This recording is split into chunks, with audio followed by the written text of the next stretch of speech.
Welcome, everyone. Today I will give you a detailed demo of how to add or manage roles in Togile CRM. To begin, click on Users.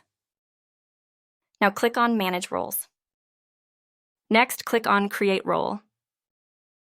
Once that's done, click on Role Name.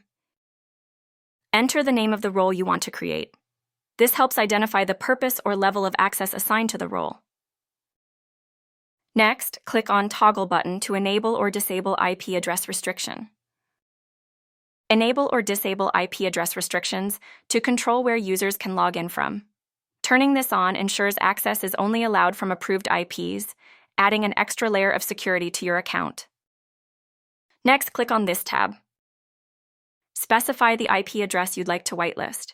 Users will only be able to access the system from this location, helping you enforce secure and location-specific logins. Next, scroll down and you will see the Permission section.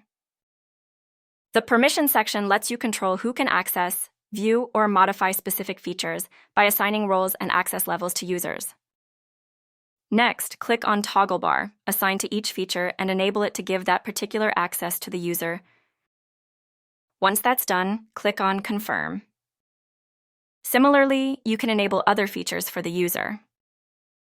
Next up, click on Confirm. Here we are enabling the Delete feature in Lead Management to the user.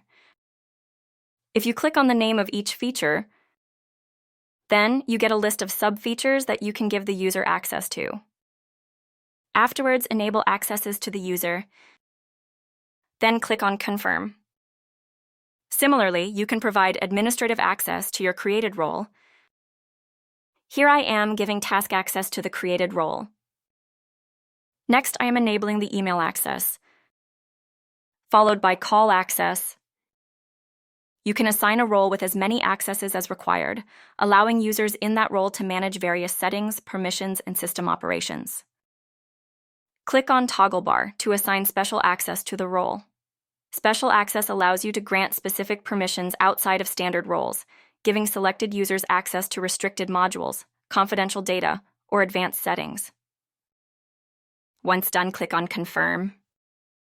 Once you've provided all the required accesses, standard, administrative, and special, and completed all mandatory criteria like role name, access levels, and assigned users, ensure everything is reviewed for accuracy. Only after all permissions are configured and conditions met, click Save to successfully create and apply the new role within your system. And that's how you create roles in Togile CRM, by assigning the right accesses, setting permissions, and defining user responsibilities. Thanks for watching. See you in the next walkthrough.